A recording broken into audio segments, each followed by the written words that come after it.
What is up, you guys? We're all here, and today's video is gonna be my Guild Wars runs, and what happens to be my highest score ever, over 2,900. We're going against the guilds Pandatrex, Fear, Zen, and VNStar, I believe. And the first base we're gonna be raiding here is Dino Zane. He is one of the top mites in the game. 607 points for 100%ing this base. So we're just, I've actually seen this base before and figured it out last time I raided it. So we just did the same thing there. And as you can see, all the heroes are gone at 26%. And the rest of my heroes are just going to go through and do a little cleanup. This base right here is, I had a little bit of trouble with it when I first saw it. It's kind of new, you know, you're always wanting to kind of switch your bases for the most part once people figure it out. But yeah, so I had a strategy for this base. If I see it again, I somewhat know how to beat it. So we're at 72%. Actually, or not actually, but someone was talking, I had a discussion about what artifact is best for Skull Knight while doing Guild Wars, and in my opinion, I always do Guild Wars with my Skull Knight in Blitz artifact. Because I know it doesn't do anything to his attack speed, and that's fine. What I'm using it for is it has a 50% chance to be stun immune for 3 seconds, and it has a 50% chance every time Skull Knight is attacked to grant him that immunity. So that's why I do it. It helps a lot when you're trying to go in there and when you're cleaning up the base and everything like that. Now we're on Sikaniko. And he's an old guild member of mine, but we were able to get right through this base. Skull Knight's there.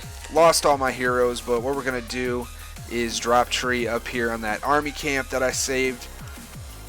And wait for him to proc. And then all my other heroes are going to spawn back in. Ares proc goes on Dreadrake.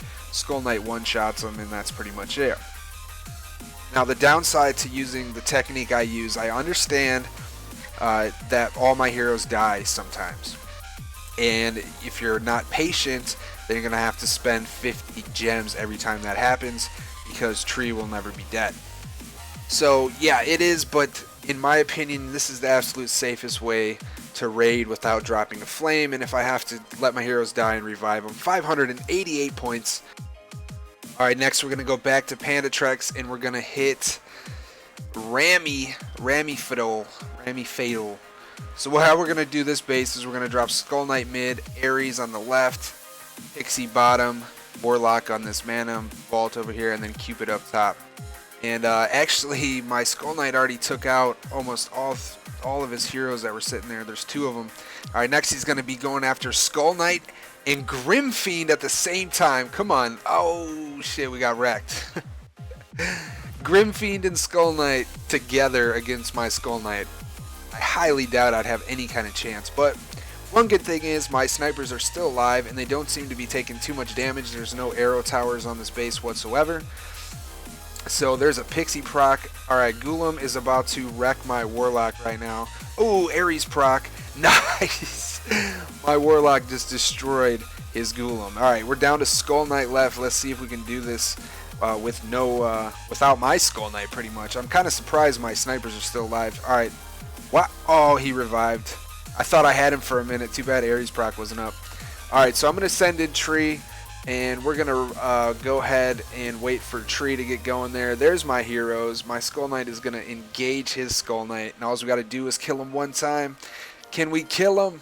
Oh shit, he's healing a lot from Goblet, or yeah, I think that was Goblet I was seeing. Definitely not Life Drain, but we have an Ares proc on him. Come on, he's almost there. Nice. Alright, my Skull Knight did the job on that one. So, that is it. We are going to just breeze through the rest of this base. There's a Skull Knight totem popping out. And that was actually surprising. I've seen Rami's Grim Fiend in line chat, and it's 10 to 10 double evolved. As you can see, the first time he did wreck my Skull Knight pretty well, but the second time he didn't do much of anything. So I wonder if he's, some people are saying he might be better in totems because what he does in the totem is pretty much nuts. Alright, there we go, 100%, 577 points, lost 2 heroes on that one. So we're going to go over here to Zen We have two tries left. Alright, we're going to go to Pandatrex.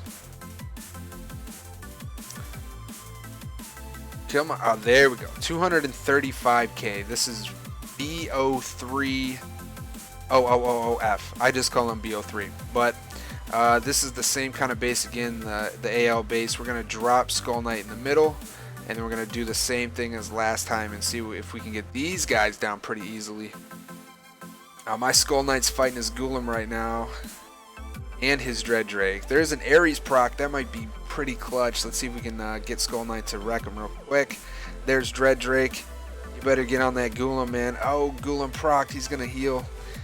Luckily, I have Life Drain 4 on my Skull Knight, so we're going to see who wins this one. Oh, I killed him, then he revived, and he procced right away. Not good. There, he's down, he's down. All right. 8 of 8 Deadly Strike on my Skull Knight is pretty lethal when you get in those types of situations. Definitely not as good as Corrode for Guild Wars or anything. Oh, Ares popped out of a totem, and I'm about to get pretty well messed up, I believe. All right, but I dropped Tree on accident down below. That's yeah, that happens sometimes when you're raiding on blue stacks. But all right, we have Destroyer and yep, we have no one left. We had Destroyer and Vlad, but Ares procced and then Skull Knight one-shotted both of them. So we're just gonna go through the base here. And I couldn't even imagine, you know, when there's high-level max stun towers like this, I couldn't imagine risking it without my Skull Knight and Blitz artifact. Just for the simple fact that he doesn't get stunned. That's it. That's the best thing. So we have one more try after this, and so far so good. I wish they had like a fast forward button for the end of this here, so you didn't have to sit there for a whole minute. There we go. 570 points. I lost a couple heroes on that one as well. But hey, it is what it is. As long as you're 100%ing bases, it doesn't really matter what you do. And you want to do whatever technique is going to give you the best chance of never dropping a flame. And that, in my opinion, is how I do it. With my heroes, at least. And how I feel comfortable raiding. But, alright, one more try. We're going to head back to Zen. 231,000 might. Mysterian. Alright, this guy's giving me a little bit of problems here and there in the past. So first we're going to drop Skull Knight. He's going to take aggro from those arrow towers. Because they are pretty strong. Alright, then we're going to drop Ares, Pixie, Warlock, and Cupid. My Skull Knight's in the base right now. And that Ares proc was a little off. So my Skull Knight's fighting Valentina, Dread Drake, and everybody else and their mama right now. So we're going to have to back out on that one. We ain't getting that one the first try. Alright, so we're going to try to go in up top here. Warlock and Ares up top. Pixie on the left and Cupid on the bottom left. And we're going to see if we can get some of their heroes down by sniping them first. A little bit better this time. And so far it's looking so good. There we go. We just we popped Skull Knight's revive, I believe. There's Ares proc. Let's see if we can get a Pixie proc to take out someone. Oh. Alright. Their Dread Drake's procking a little bit on me. We have a couple heroes left. He had Beast Tamer on his base as well, I believe. Golem. Come on, get Golem down. There's Golem, Dread Drake, and Beast Tamer left. So, or Grizzly, one of the two. Alright, nice. Nice, nice. We're still sniping. We got Ares going to town. We have Golem and freaking Dread Drake left. 21%. Come on. I'm going to go ahead and drop my Skull Knight now. Go on, Skull Knight. Go in and get him. Come on, Ares proc, baby. Alright, their Dread Drake's down, and then there's that Ares proc. Come on, Skull Knight, hit him. What? Why are you taking out the towers, man? Okay, good. Whoa, Ares totem. Alright, so, nice. We didn't even have to revive our heroes on that one. We were able to snipe that pretty easily. I'm going to drop Tree down here on this army camp just to help me out, go a little quicker here. So that was the 5th run, 100%ed all bases, which sometimes I get nervous, man. Guild Wars gets my blood pumping. It's what I look forward to in this game the most, and Fortress Feud too, but that's only once a month, you know? So yeah, Guild Wars really keeps me engaged in this game, and I think it does for a lot of players too. Before Guild Wars, I mean, I don't know, there wasn't much stuff to do. I mean, there was, but it just got old. Alright, 564 points. Let's go ahead and look at that score. 2906, baby. Alright guys, thanks so much for watching. If you liked the video, smash that like button. If you're new here, subscribe. And as always guys, stay the fuck raw.